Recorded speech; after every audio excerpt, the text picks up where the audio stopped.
Alright guys, let's go ahead and start talking about liquids and solids. This is coming from chapter 12. Now, some of the definitions that we're going to be talking about, some of the vocab that we need to know, intermolecular forces, just what they are, the specific intermolecular forces like dipole, ion dipole forces, London dispersion forces, and hydrogen bonding.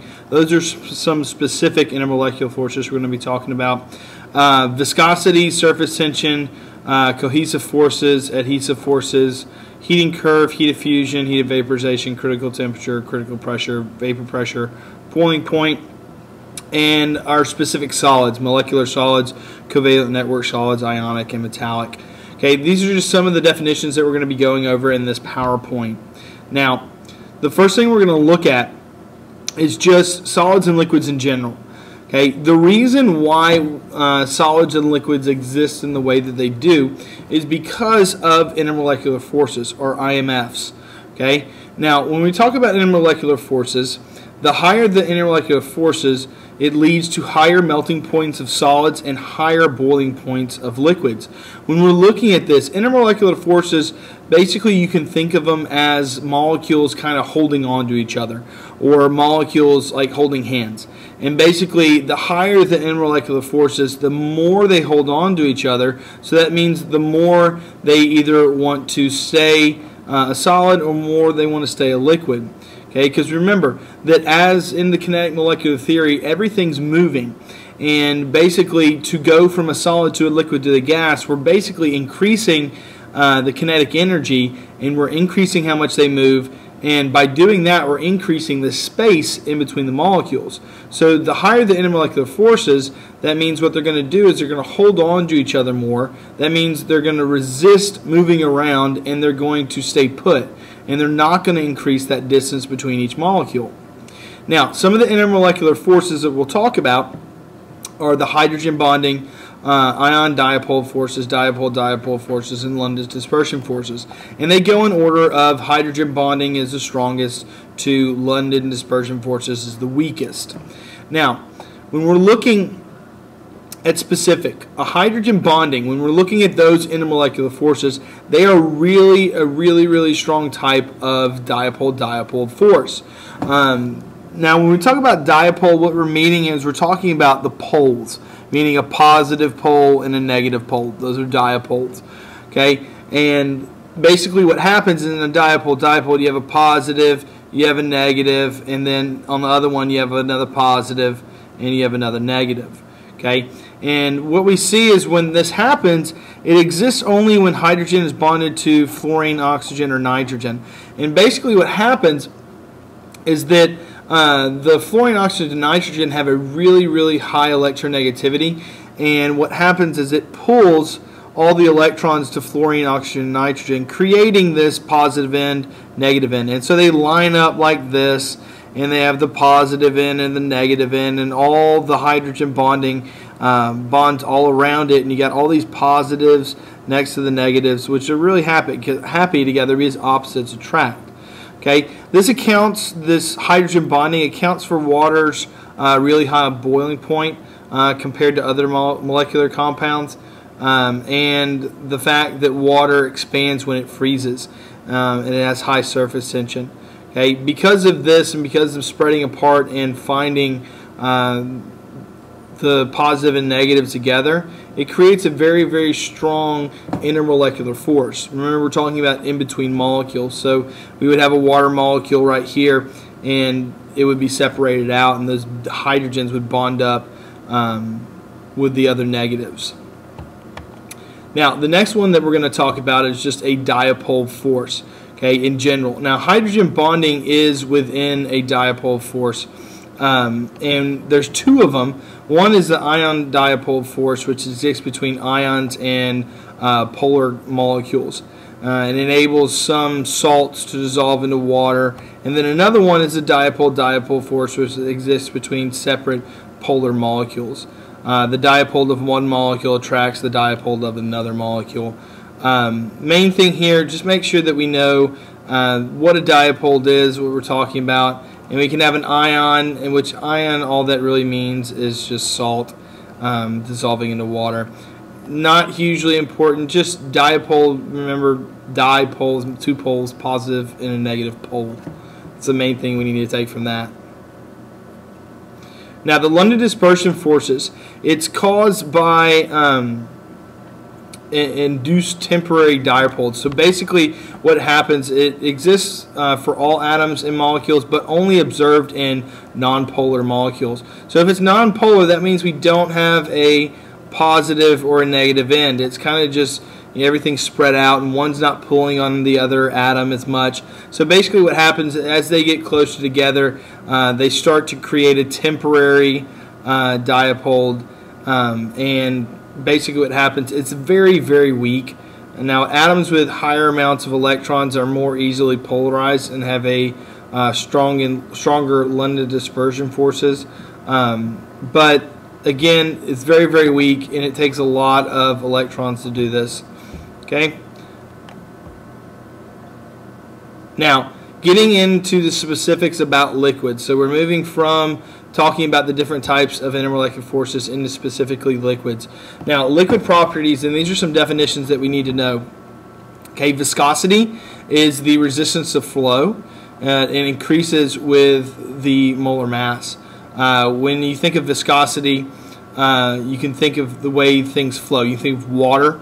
So if we pour water out, it pours very easily, but if you try to get some syrup, and it's real cold outside and it's cold syrup, it obviously it doesn't flow very easily, and that's the difference in viscosity. Surface tension is caused by an imbalance of intermolecular forces at the surface of a liquid. Okay, surface tension, every time I think of surface tension, you think of water bugs. Okay, the reason why water bugs are able to move across the water is because water has a very high surface tension. They can stand on top of it without breaking the surface of the water. Cohesive forces, it bonds to itself like water molecules bond to themselves, and then adhesive forces bonds to something else like water bonding to glass tubing, and causes a meniscus. When we see that meniscus, that curve that looks like this, looks like the smiley face, the reason why it does that is because in a graduated cylinder, the water's holding onto the walls over here. When we talk about it bonding to itself, you can think of raindrops kind of coming together and making one big raindrop. Okay, vapor pressure. Okay, we'll talk about vapor pressure a good bit.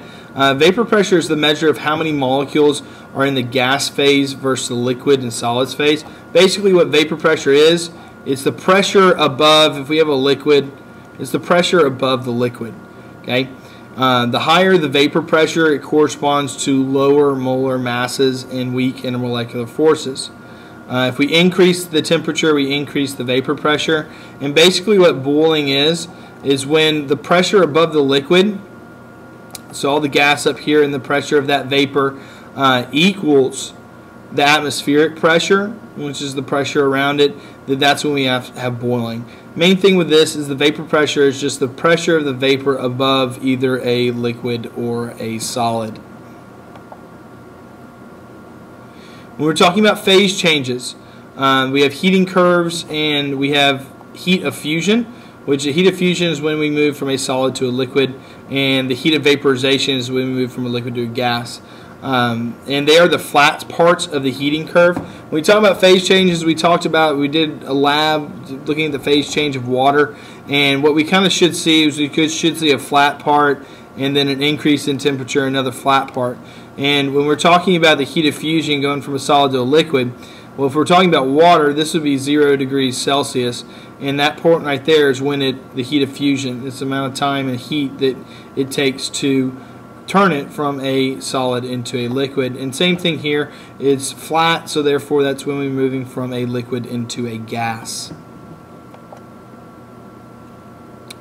This is an example of it, and just some things we need to see. Anytime we move from a solid to a liquid, that's our heat of fusion or melting. We move from a liquid to a gas, that's the heat of vaporization. And then going in reverse, if we go from a gas to a liquid, that's condensation. And when we move from a liquid to a solid, we call that freezing. And one thing we might not be familiar with is sublimation. Sublimation is moving from a solid to straight to a gas and skipping over this liquid phase. Okay, now the phase diagram, and this is something a little bit new. It's something that we're not going to get to make. What we did in the lab when we looked at the phase change of water, we were looking at a temperature versus time graph, and that's what we were looking at in there. In a phase diagram, we're looking at a graph of pressure versus temperature, and that shows the three phases of a substance and when they will occur. Okay. Now, basically, we're looking, if we change the pressure, it's going to change when that liquid boils, when that liquid turns into a solid or freezes. So pressure has a great deal to do with it. Now, one definition that we need to know is triple point. Triple point is where all three phases exist at the same time. So you have a solid, liquid, and gas existing at the exact same time. Okay. We look at this and look on a actual graph of a phase diagram. This is a phase diagram for CO2. And when we look at it, this would be our solid stage. This would be our liquid. And this would be our gas. Now, normal pressure, when we're talking about pressure in atmospheres, is always 1. Okay, so when we look at it, this is temperature down here. So on a normal day, we have the pressure of 1 atmosphere, because that's sea level, and we see that if it's below negative 78.5, we see that it would be in this portion right here, so therefore it would be a solid. As we keep moving and heating it up, and say we move in between negative 78.5 to negative 56.4, we see that it would be in a gaseous phase. Now, to get liquid carbon dioxide, we would actually have to increase the pressure and increase the temperature to move it into that liquid phase. Okay, but what we see here on a normal day, that at 1 atmosphere of pressure, it moves straight from the liquid or the solid straight into the gas, and it skips this liquid phase. This is how we get dry ice. Dry ice is just solid carbon dioxide. And that's where if we get dry ice and set it out, it won't actually go to the liquid stage, because on a normal day, 1 atmosphere is pressure at sea level. Okay, looking at another phase diagram is for H2O. So this is water. Okay, at a normal day, we have 1 atmosphere of pressure, and we see that if it's below, and this is again our solid, liquid, and gas. On a normal day, anything below 0 degrees Celsius is going to be a solid. Once we increase it past 0 degrees Celsius, we go into the liquid, and then above 100 degrees Celsius, we move into a gas. And that's at normal sea level. This point right here, and we see where the different colors of the graph, this point right there is what we call the triple point. Okay, at a very specific pressure and a very specific temperature, we can see the triple point of water. And we see that the triple point of water is 0.001 degrees Celsius and an atmospheric pressure of 0.00603.